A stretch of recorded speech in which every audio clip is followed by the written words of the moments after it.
Lectura del Santo Evangelio según San Mateo. En aquel tiempo dijo Jesús a sus apóstoles: el que quiere a su padre o a su madre más que a mí, no es digno de mí. El que quiere a su hijo o a su hija más que a mí, no es digno de mí. Y el que no coge su cruz y me sigue, no es digno de mí. El que encuentre su vida, la perderá, y el que pierda su vida por mí, la encontrará. El que os recibe a vosotros, me recibe a mí, y el que me recibe, recibe al que me ha enviado. El que recibe a un profeta porque es profeta, tendrá paga de profeta.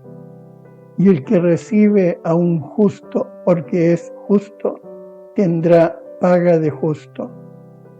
El que dé a beber, aunque no sea más que un vaso de agua fresca, a uno de estos pobrecillos, solo porque es mi discípulo, no perderá su paga, os lo aseguro.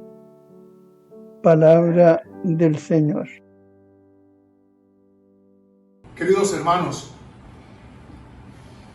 3 ideas muy concretas quiero proponerles reflexionar de esta palabra del domingo 13 del tiempo ordinario. Y lo vamos a hacer a partir del Evangelio. Jesús, al bajar de la montaña, envía a sus apóstoles, los prepara, los forma, y ahora les insiste en la radicalidad que debe tener el que acepta seguirlo a él, a Jesús. Y miren que dice el Señor cosas muy concretas. Quien siga a Jesús, quien quiere obedecer a Jesús y sentirse enviado por Jesús a la misión, entonces tiene que serle fiel a Él, leal a Él, por encima de todo. Deja padre y madre. Quien sigue a Jesús prefiere amar a Jesús por encima del amor a padre, a madre, a hijo, a cualquier persona. Esa es la radicalidad del apóstol, del ministro, del servidor. El amor a Jesús primero que todo. En segundo lugar, nos dice Jesús: el que no toma su cruz y me sigue no es digno de mí. Hoy hay una tendencia en el mundo muy dulzona de no querer hablar del sufrimiento, de no querer hablar de los pinchazos, de no querer hablar de la cruz. Pero sin cruz definitivamente no hay redención. La cruz es el signo de la salvación. Y tomar la cruz es asumir la vida. Y es asumir la vida con las dificultades, con los éxitos, pero también con los fracasos, pero también con el dolor. Asumir la cruz es querer libremente configurarme con Cristo. Es que si yo sigo a Cristo, lo sigo crucificado. Y entonces lo asumo con la cruz. Y la cruz de Cristo es mi propia cruz. Y mi cruz tengo que vivirla con dignidad y asumirla con entusiasmo.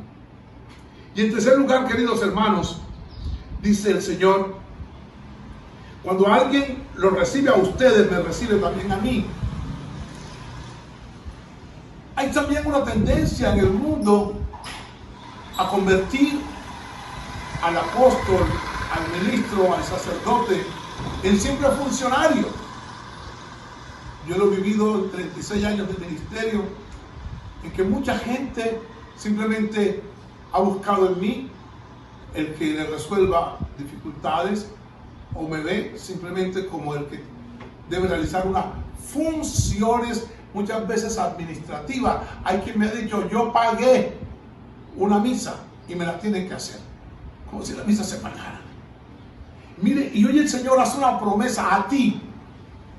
Cuando alguien los recibe a ustedes, me recibe a mí. ¿Has recibido tú a un ministro de Dios? ¿Has tenido conciencia que cuando has recibido a un sacerdote es a Jesús a quien recibe? Y si recibes a Jesús, recibe al Padre quien lo envió.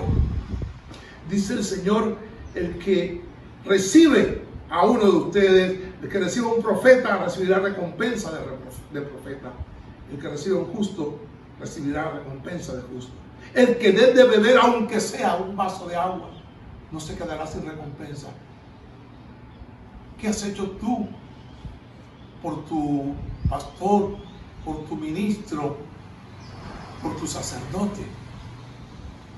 En estos días todos se preocupan por sostener la parroquia, pero para la gente el párroco no es la parroquia, el párroco es el funcionario. Y se preocupan que hay que pagar la luz, y se preocupan que hay que pagar el agua, y se preocupan que hay que pagar la administración. Pero ¿cuántos hermanos se preocupan de darle siquiera un vaso de agua al sacerdote? Hace apenas 2 noches me decía un amigo mío, Gabriel Fortich, viejo jornalista, y Gabriel me decía, la verdad es que yo nunca pensaba en esas cosas. Nunca pensaba en las necesidades del sacerdote. Yo le decía, y pensar que el Señor les promete que quien recibe a un sacerdote, lo recibe a él. Y quien le da, tendrá recompensa, no se quedará jamás sin recompensa. Miren, en la primera lectura del libro de los Reyes, hay una experiencia lindísima. Eliseo es recibido por una familia que no tienen hijos, ya son mayores. Y esta familia les hace construir un cuarto para Eliseo, para el profeta. Y Eliseo, en recompensa, en nombre del Señor, le promete a aquella familia: el año entrante para esta época tendrás un hijo en tus brazos. El Señor lo que nos promete en su palabra lo cumple. Ojalá en estos días de pandemia, en el que todos tenemos necesidades, no olviden que el Señor hoy les hace una promesa. El que recibe a uno de sus apóstoles, el que le dé de comer a uno de sus apóstoles, el que le dé de beber a uno de sus apóstoles, jamás se quedará sin recompensa.